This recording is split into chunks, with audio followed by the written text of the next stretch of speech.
Sometimes c'est bien d'avoir les bagages.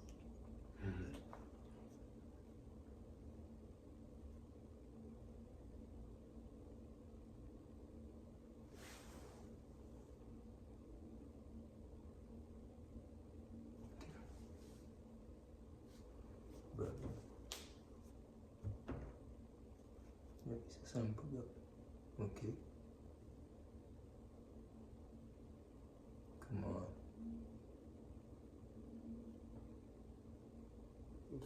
Put it vertically. No, le bouton là. Ok. Yeah. See? Ok. Vertical and then the thing should work. It could go like. Ok.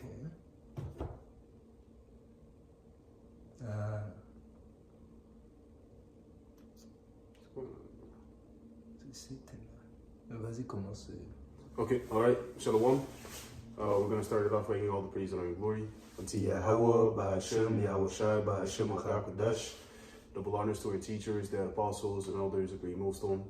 And salutations to you, Akim, that's out there listening, pushing forth the word with truth and sincerity.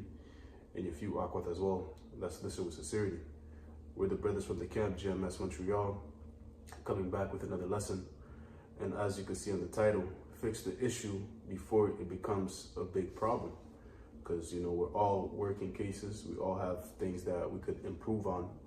And, you know, being in this truth, you should know yourself as well too, right? You should know what your weaknesses are. You should know, you know, character flaws that you have that has to be addressed, and you address it.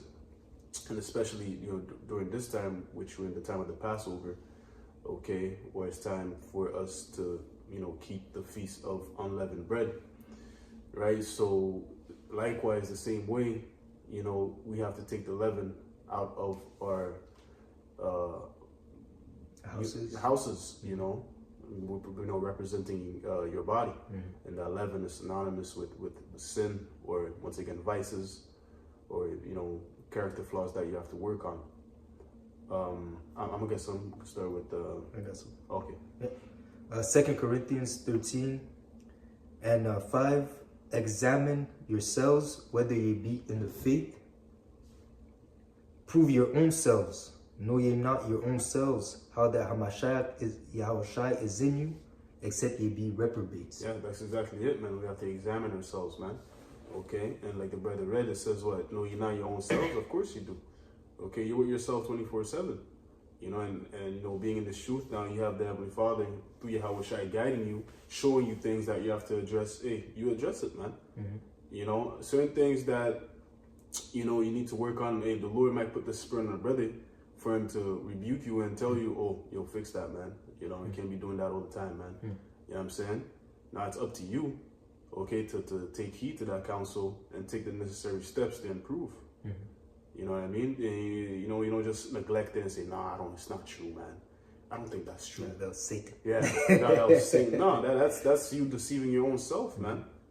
You know, because you're not willing to do the necessary work and, you know, doing the necessary sacrifice to, you know, to let that particular thing go. You know, because certain flaws that we have, it takes for another person to see it. You know, in Proverbs, you know, I'll get it. It says as water. Hold on, real quick. Answer. This is the book of Proverbs, 27 and verse 19. It says, as in water face answereth to face, so the heart of man to man. And, you know, like I stated, certain things, it requires another person to point it out. Okay? Because, like scripture say, a man's way seemeth right in his own eyes. Right? To you, you think like, I'm doing the right thing. There's nothing wrong that I'm doing.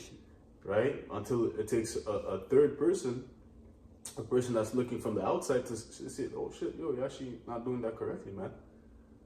You know what I'm saying? That's part of what as water answereth face to face, so the heart of man to man. Okay, because he's seeing the things that you don't see. You see? But once again, you gotta have an obedient ear and being receptive and not being hard-headed, man. Okay? You got something? I'm looking for looking in the mirror and then forget what manner of man. Oh, okay, and James. Oh, okay. This is the book of James 2. Hold on. Yeah, because bringing it back to that self-examination, you have to identify the problem. Mm-hmm. You have to be able to identify the problem. And again, you do it through the spirit of Yahweh Ba'ashem Yahushai. Okay? Everything that is against the law, statutes, and commandments, you should abstain from these things. Okay? And then if you're doing them, okay, now you have identified the problem. Through the spirit of the Lord, through the scriptures, you know what to do or what not to do. Okay? And if you're doing them, okay, now you have a target to remove from, again, as the brother mentioned, that leaven that you have to address, that leaven that must be removed from you. Okay?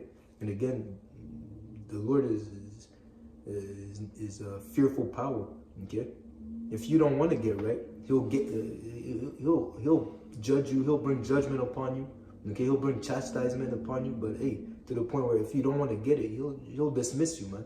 Okay? He'll remove you from your place, man. Okay? Because again, the Lord doesn't need us. We need the Lord. Okay? Yeah. This is the book of James 1, and I'll start at verse 21. It says, "Wherefore lay apart all filthiness and superfluity of naughtiness." Yeah, those are the sins. Those are the iniquity that you're doing, man. Lay them aside. Put them away from you. Okay? And receive with meekness the engrafted word, which is able to save your souls. Okay, because through the word you understand what to do, what not to do, the things that are pleasing unto the Lord. Okay, and how you can attain unto life everlasting. Okay, through your faith in Yahushua, through the faith in these words. Mm-hmm. It says, but be ye doers of the word and not hearers only. That's it. Deceiving your own selves. Again, applying the commandments, applying the knowledge that you've learned. Because it's one thing, okay, I know that the Lord doesn't like when people commit adultery. You have the knowledge, but if you still commit adultery, that knowledge is void. Okay, that knowledge is not beneficial to you until you apply it. Mm-hmm. It says, for if any be a hearer of the word and not a doer, he is like unto a man beholding his natural face in a glass. Mm-hmm. For he beholdeth himself and goeth his way, and straightway forgetteth what manner of man he is. So again, you forget the right way. You forget what manner of man you are, man. Okay, because again, the Israelite man was created to serve the Lord, to obey his law, statutes, and commandments. But then afterwards, you go in the world. Okay, at home you're the super Israelite. You keep all the commandments. Okay, you have one fabric clothing. But when you step out, you're a nigga. Okay? You're in the club popping bottles, you're committing adultery, you're stealing, okay? You're doing all sorts of madness. Okay? That's not who you are, man. Okay? And again, you have to address those things, man. Because you have to be a servant of Yahweh Ba'ashem Yahushai everywhere you go, man. Okay? Not just in front of the camera, but also behind it. Okay? Also, when the video is not turned on, man, you have to be a servant of Yahweh Ba'ashem Yahushai always, man. Okay, even when you're undercover, okay, because Clark Kent is still Superman. Okay, even when he's faking the funk, even when he's faking to be a regular guy, he's still Superman. Okay, you see. And again, like pertaining to Clark Kent, he still has those morals. Okay, Clark Kent is it's the same person, but he acts like he doesn't know. All right. This is 1 Corinthians 5 and verse 6. It says, "Your glorying is not good. Know ye not that a little leaven leaveneth the whole lump? Purge out therefore the old leaven, that ye may be a new lump, as ye are unleavened. For even Hamashiach, our Passover, is sacrificed for us." What precept was that?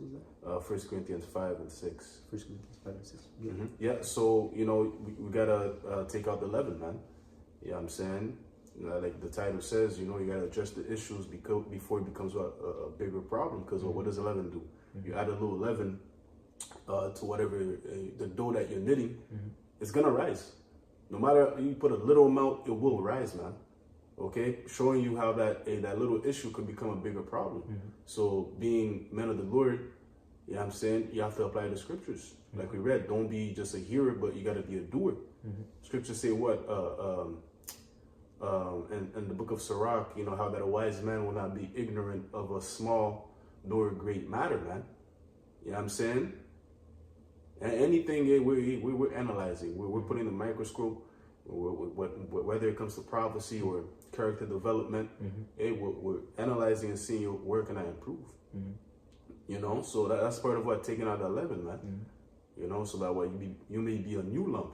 You know, which ties in what putting on that new man. You know. And what did Paul say? I keep my body under subjection, as by any means I preach the word, and I become a castaway. Okay, because yes, you can know all the prophecies, you can be that great teacher. Okay, but if yourself, the fruits of the spirit, the inner man is not right, there's no point, man. You're not gonna be delivered. Yes, you might have saved other people by converting them to the truth, but you yourself, you're not right, so you're not gonna make it. Okay. I got something else. Before you bring that out, so like I have the word purge in that precept, and it says here the word purge. It says here to cleanse out, to clean thoroughly, to cleanse. Okay, to remove, because again, that iniquity, those evils, that issue, those problems is filth. Okay, it's evil spirits, man. Okay, you have to purge it out. You have to clean it. Okay. Yeah, and once again, being in the time of the Passover, which is the true spring. Okay, the true new year. What's that term in the world? Where whenever it's springtime, they have spring cleaning. Yeah, when they take out unnecessary things from their household. So the same thing applies to your spirit, man. You know, unnecessary things that's hindering your growth. You got to take it out, man. You know, and that requires action, sacrifice. You know, which will be uncomfortable. But you know, at the end goal, once you actually do it, you will see the fruits of your sacrifice. You know. And again, the word purge in the Merriam-Webster, it says here to clear of guilt. Because again, if you sin, you're guilty. Yeah. Okay, it clears you from guilt. If you stop from doing these, hey, the Lord is gonna respect that. Okay, He used to do these things, now He's not doing it anymore. Okay, good. Okay, right. You see. And another one, it says to free from moral or ceremonial defilement. You're free from defilement, man. Yes, sir. Okay, it says here to make free of something unwanted, because deep down we don't want to transgress against the Lord. Right. Okay, if you're in the right mind, you want to be right. Okay, Paul said it himself. The inner man wants to keep the law, statutes, and commandments, but the outer man, okay, is the one that's causing me to go off. Okay, so deep down, your inner man wants to be pure, man. Wants to be like Yahweh Shai. Okay. Another one says here to rid by purge, to get rid of. Okay, get rid of the evil of your sins, to get rid of all of your iniquity. Okay. Yeah. This is Ephesians 4 and verse 22. It says that ye put off concerning the former conversation the old man, which is corrupt according to the deceitful lusts, and be renewed. Corrupt. That's the defilement. If you're corrupt, it's because you're defiled. Okay. I'll bring out the word corrupt. It's the what precept? Ephesians 4 and 22. 22. Ephesians 4, 22. Okay. You got it. Okay, God. It says, I read it again. It says Ephesians 4 and verse 22. It says that ye put off concerning the former conversation the old man, which is corrupt according to the deceitful lusts, and be renewed in the spirit of your mind, that ye put on the new man, which after Yahweh is created in righteousness and true holiness. So you have to put on that new man, okay, and not be the same person that you were in the world. Because when people that you knew prior before coming to this truth, man, they should see a difference. They should see that, yo, he changed, bro. Is this the same? That's not the same Bob that I knew. You know, that's not the same guy. They should see a change in you, man. Because what? Now you have been baptized by this word, man. Now you have become a new creature. Your whole way of thinking has been changed now. Okay, that scriptures speak about that, right? Because this truth, that's what it does. You know, it pulls down the strongholds. Okay, strongholds referring to what the things that you have learned in this world, because since we came out the womb, we've been bombarded with lies, okay, by Esau's indoctrination, the school system, okay, just in general, the whole concept of, because this world is founded upon lies. Your whole world was, your whole reality was based upon a lie. So coming to this truth, now you've seen things clearly. So naturally, your mindset will change when it comes to, having, it's not like your mindset is going to change, okay?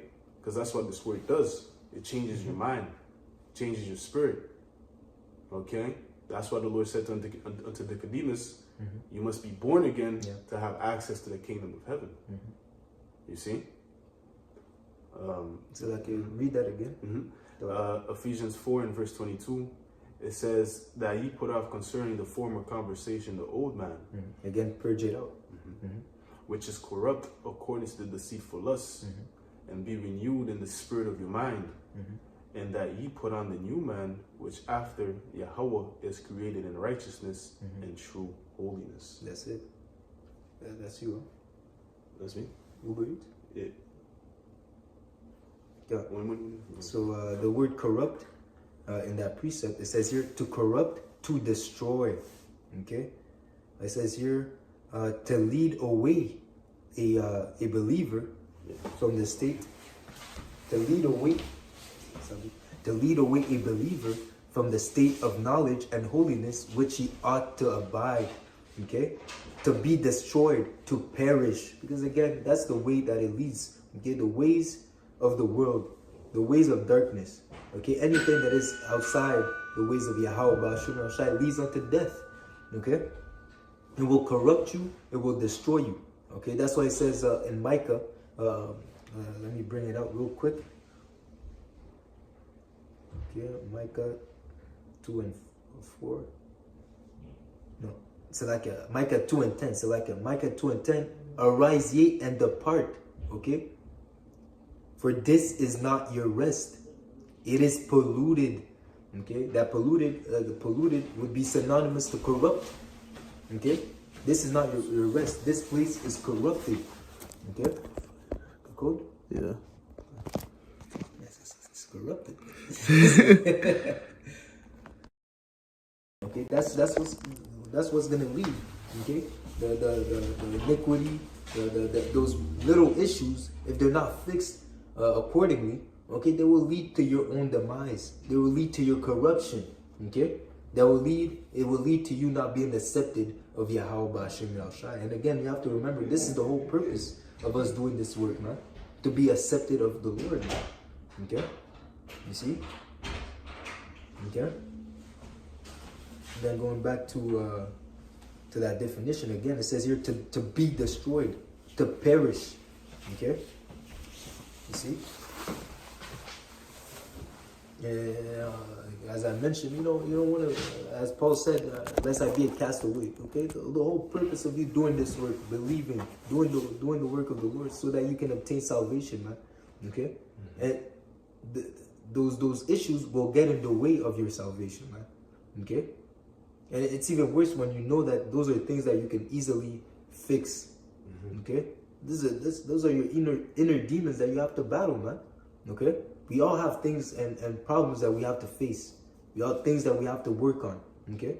Because again, we're in the flesh, so you can't tell me that you're perfect. You can't tell me that there's nothing that you can work on. Okay? We all have things that we can improve on, man. Okay? You see? But work, okay? Do the work, man. That's what it means to keep your hands on the plow, man. Okay? Because there's not just the work as a prophet in the sense of prophesying, doing videos. Okay, yeah, you're teaching others, but you have to teach yourself, man. Yeah. And then you have to apply that information, man. You have to work yourself, man. Okay? Because you yourself, you're the workmanship of Yahweh Shai, of Yahweh Salakia. Okay? And there's a work that has to be done inwardly, okay? It's a constant progress, because again, until we get changed in that perfect body, we still have work to do, man, okay, in ourselves. This is Romans 2 and verse 21. it says, "Thou therefore which teachest another, teachest thou not thyself? Thou preachest a man should not steal. Dost thou steal? Thou that sayest a man should not commit adultery. Dost thou commit adultery? Thou that abhorrest idols, dost thou commit sacrilege? Thou that makest thy boasting of the law, through breaking the law discernest thou the Most High?" So, you know, like the brother was saying, you got to apply also what you teach, you know, because, you know, we are indeed teachers, you know, we make lessons pertaining to prophecy, as right now, you know, things concerning character development, you know, admonitions, you know, edifications. But, you know, you say it, you also have to practice it too, because, you know, we can't be hypocrites, right?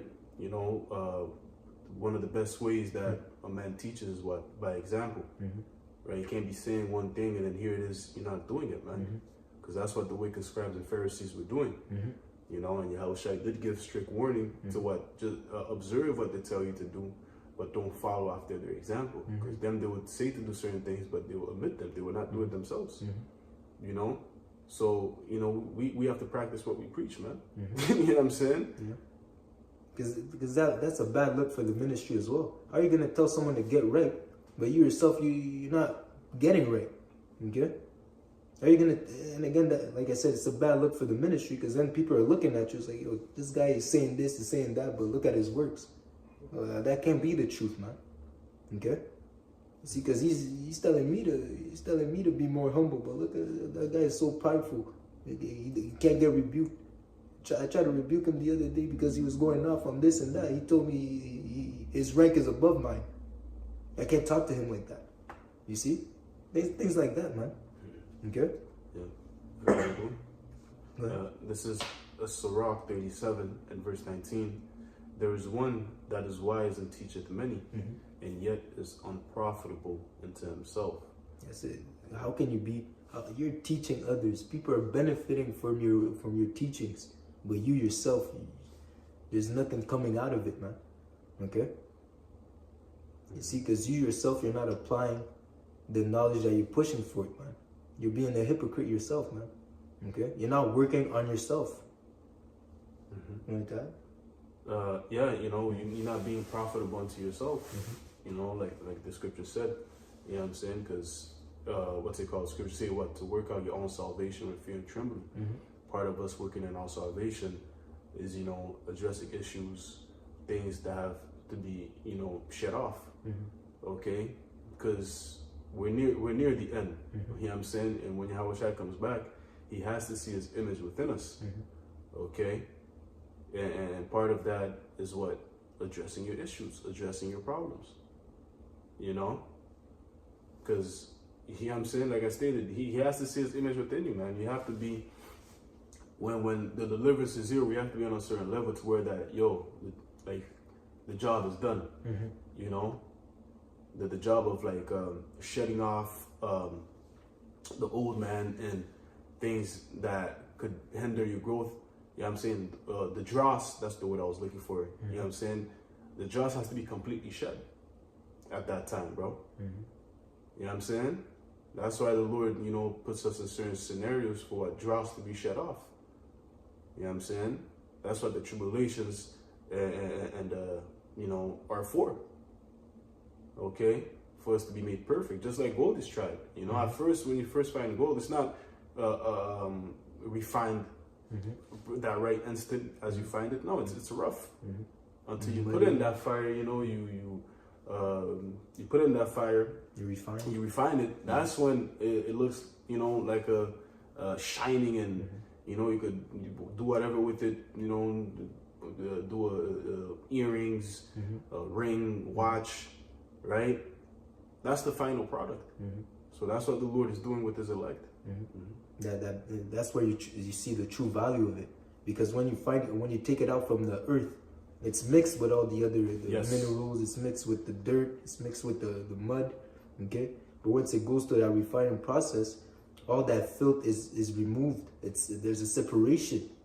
Okay, you see, and that's ultimately what, in the sense that gold is synonymous to the man of the Lord, the believers. Okay, they're separating themselves from the filth that's in the world. Okay, so that they can be found as valuable gemstones unto the Lord, man. Okay. Yeah. Well, look at this real quick. This is the book of 2 Corinthians 6 and verse 17 says, "Wherefore come out from among them and be separate, saith the Lord, and touch not the unclean thing, and I will receive you." That's it. What's the unclean thing? The things of the world. Okay, that's the sins. Okay, because again, the brother mentioned you being a new man. Okay, that filth. Okay, you don't want to go back to your vomit.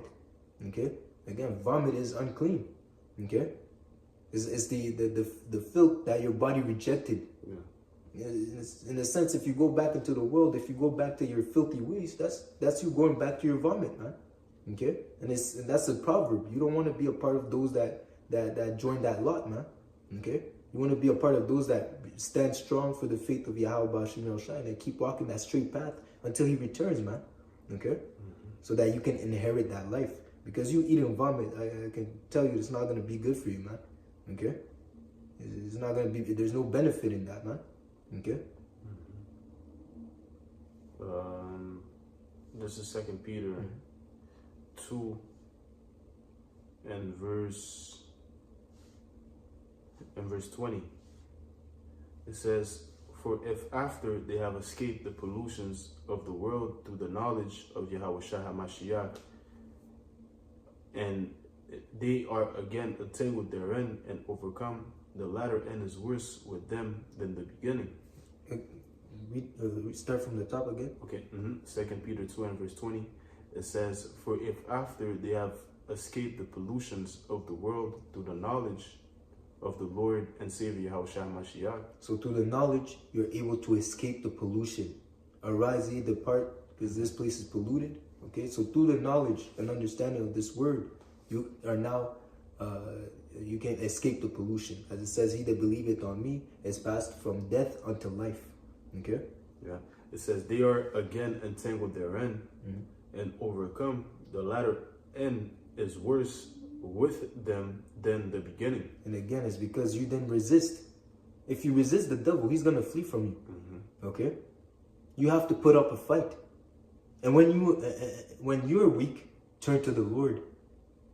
Okay, the closer you seek the Lord, okay, the further you are from the devil, man. Okay? The Lord will send His angels to protect you, man. We have our spiritual warfare instruments, man. Prayer, fasting, okay, reading, meditating on the scriptures, applying the commandments. We have our ways to defend ourselves from the attacks of Satan, from his wiles.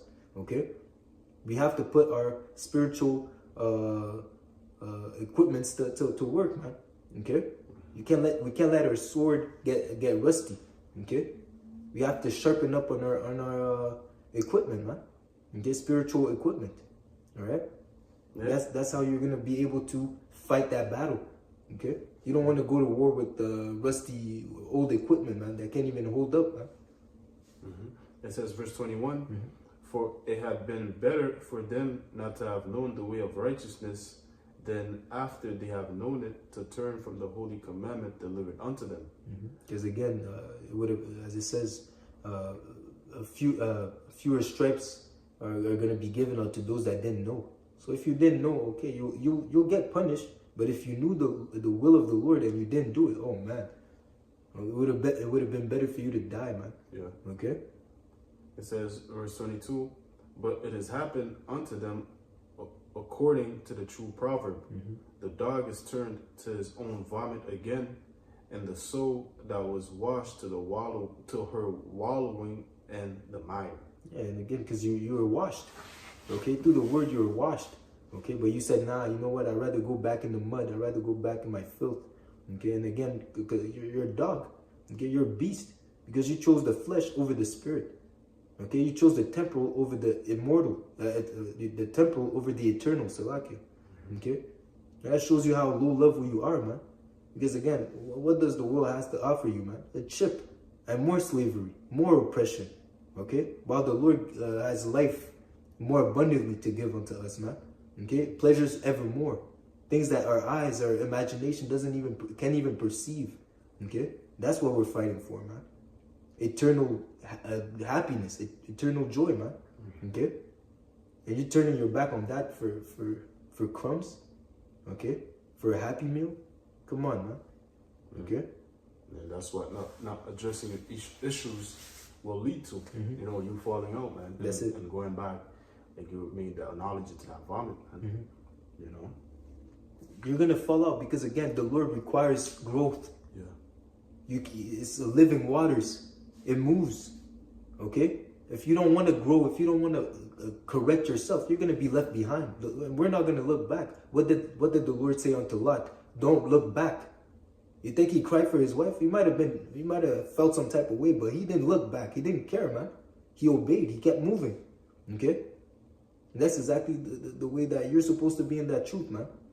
Okay? Because again, we're seeking our own salvation with fear and trembling. Okay? We know deep down, if you're an Israelite, we'll see you in the kingdom if you don't make it. Okay? But we're not in the business of losing souls. We're in the business of getting souls. You know, so, and again, being everyone being in this truth, being our brother's keeper, we want to make sure to sharpen each other up, okay, so that we do what is expected of us as servants of the Lord, man. Okay, you see? You hear some more? Yeah, go ahead. This is Matthew 21 and verse 18. It says, "Now in the morning, as he returned into the city, he hungered." This is referring to Yahushua. It says, "And when he saw a fig tree in the way, he came to it and found nothing thereon, but leaves only, and said unto it, Let no fruit grow on thee henceforth forever. And presently the fig tree withereth away." Okay. Yeah, like you said, you know, the Lord wants growth. You know, he wants fruits from his investments. You know, and not just, you know, you bringing in listeners, but also, like you said, you growing. Okay, because the more you grow, the more you become profitable unto him. That's it. That's what the Lord wants. You know, he wants profitable servants. You know, it's like just with a business. If you have a business, you hire an employee. If the employee is not profitable to you, you're gonna fire him. He's just taking up space and wasting your money. You know, here it is. He's not giving you more customers. He's not helping you with your business to grow. You're gonna fire him and hire somebody else. That's it. That could, you know, do the job accordingly. Because you have to think about that's an investment. That new employee, that's an investment. Okay, you want to make sure. Okay, if I bring him in, is he gonna be beneficial to the business, or is it just gonna keep me in be a stumbling block? Okay, I want to move forward. Could you bring out the precept about the fig tree?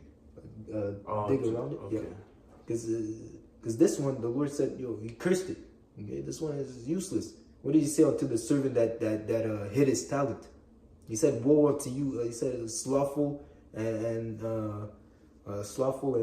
he said something else. Unprofitable and slothful servant. Okay, you knew you knew what manner of man I was, and you should have done that so I can come back and have my investment. So I would have had my profit.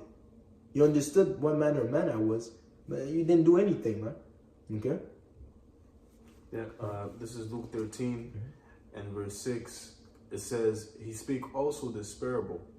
A certain man had a fig tree planted in his vineyard, and he came and sought fruit thereon, and found nothing, and found none. Then said he unto the dresser of his vineyard." So again, that's the Yahushua is seeking for fruits, seeking for profit. Okay, he found none. Okay. Then said he unto the dresser of his vineyard, "Behold, these 3 years I come seeking fruit on this fig tree, and find none." Yeah, it's been a while. I'm here. I planted the fig tree. It's supposed to produce fruit. Nothing's happening. What's going on? And it's being stagnant. "Cut it down. Why cumbereth it the ground?" And he answering said unto him, "Lord, let it alone this year also, till I shall dig about it and dung it, and if it bear fruit, well, and if not, then after that thou shalt cut it down. You see, it's like the master, that's Yahweh, and the servant is Yahushai. Okay, and Yahushai is asking for giving that mercy. Let me work on that tree. Did you read the dig? Yeah.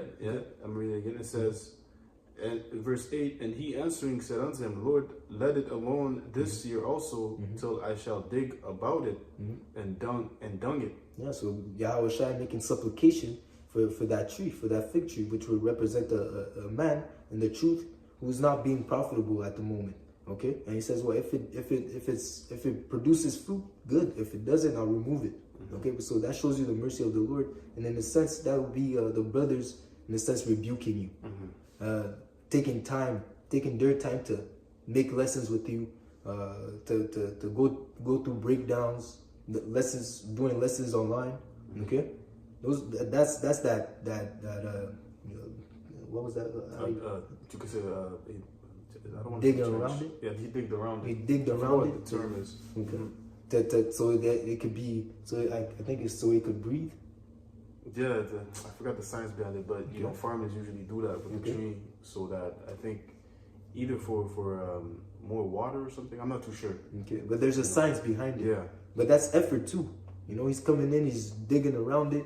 Okay, because he didn't lose hope on that individual or on that tree.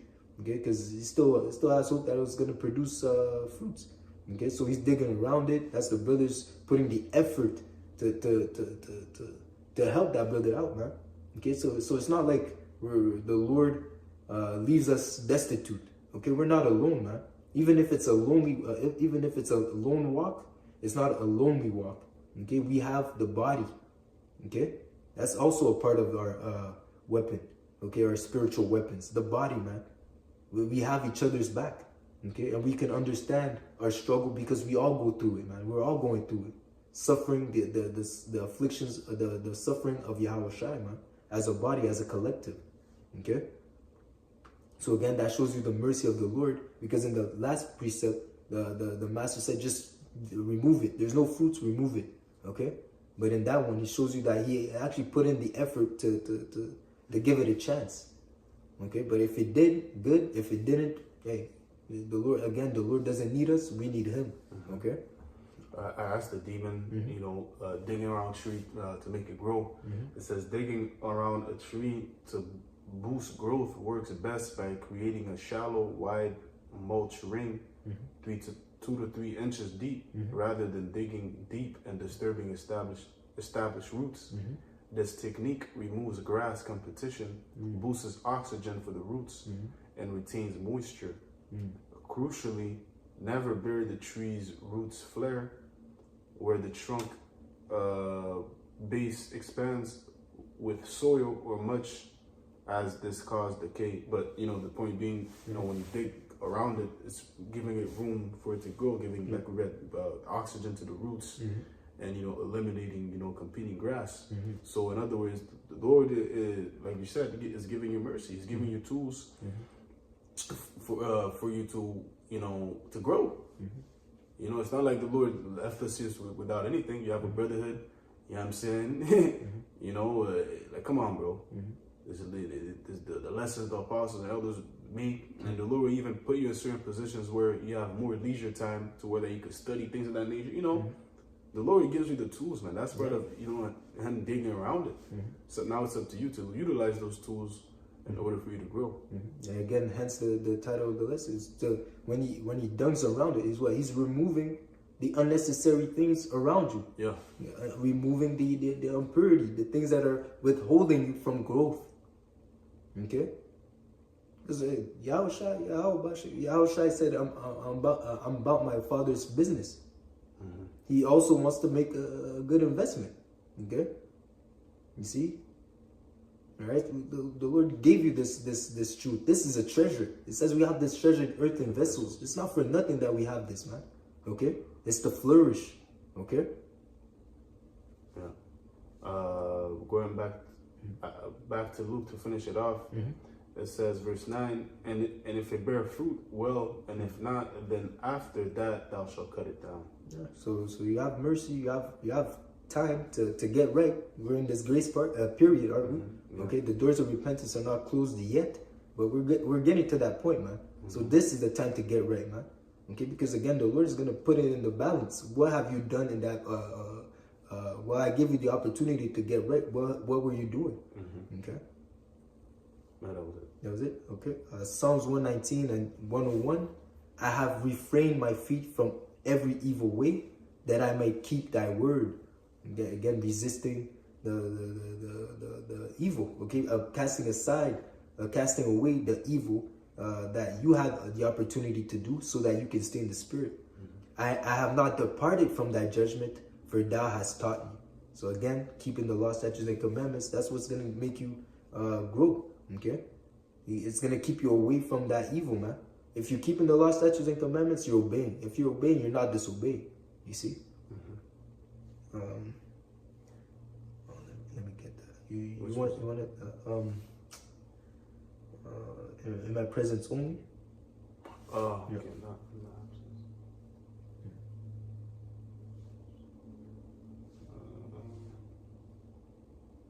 Yeah, I got it. Okay. Philippians 2, and I'll start at 12. Wherefore, my beloved, as ye have always obeyed, not as in my presence only, but now much more in my absence, work out your own salvation with fear and trembling. So again, so again, even if we have that help, you have to want it yourself. Okay, you have to understand why you're doing this work, man. Okay, for that penny a day, you have to understand. Okay, I'm in this truth to serve the Lord. Okay, so that I can lead a life that is pleasing unto Him, and that ultimately I can obtain salvation. Okay, you see, so that I may be found worthy of such honor. Okay, because you understand that what the world has to offer is nothing but vanity. Yeah. Okay, to live a life that is pleasing unto the Lord, that's like the greatest honor that you can get in this life, man. Okay, especially in the times that we're in. Okay. Yeah, because a lot of just to back up the precept or what he said too, because a lot of our walk is off camera. You know, that's, you could apply it to where the apostle was telling the church of Philippians. You know, not in my presence only, but in my absence as well. Because, you know, on camera, yeah, you could be the top Hebrew Israelite. You know, you show this, that, the third. But off camera, what are you doing? You know, are you working on yourself? You know what I mean? So that's when the most works take place, man. You know, your service off camera. You got something? Okay. It says here in Sirach 12, Sirach 18 and 30 to the point, go not after thy lusts, but refrain thyself from thy appetite. Again, Salakia, if thou givest thy soul the desires that pleaseth her, she will make thee a laughing stock to thy enemies that malign thee. Okay, so again, in the sense that's that go not after your lust. Okay, there's a precept that says put a knife to your throat. Oh, if you get into appetite. Yeah, you know, because again, knowing yourself, go not after thy lust. You understand that those are the things that can make you fall. Okay. If you know you have a drinking problem, why are you Friday night at a bar, man? Okay, why are you in that situation? Why are you in that position? Okay, you see, you know that woman has a man, but she's feeling you. Are you gonna be left in a position to be alone with her, where you could cross that line? You have to understand, like, give not yourself, go not after your lust, man. Okay. And again, that comes with self-examination. Yeah, Proverbs 23 and 2. It says, and put a knife to thy throat if thou be a man given to appetite. If you're a man given to appetite, you know, okay, I'm someone that I eat a lot. I like food, or I like this, I like that. I have to be able to tell myself no. I have to be able to control my body and not allow my body to control me. Okay, because again, that's what an animal does. Okay, it follows his instinct. Okay, we can't follow our instincts. We're spiritual. We're beyond that. Okay, you see, we're from above. Okay, we don't let this flesh control us, because this flesh is death. Is tied to corruption. Okay, It only wants pleasure. Okay, while seeking after Yahweh Hashem Yahushua, you have to abstain, you have to refrain, okay? You have to suffer, okay, to obtain the kingdom. That's the path that we have to walk, man. Okay? There was a precept that came in my mind, jumped out.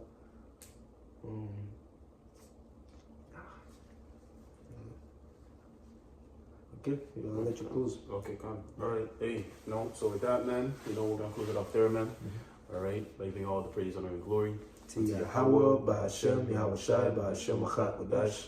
Lord willing, this lesson was edifying. Until next time, we're going to say Shalom. Shalom. Shalom. Precept came in my mind, disappeared. Yeah.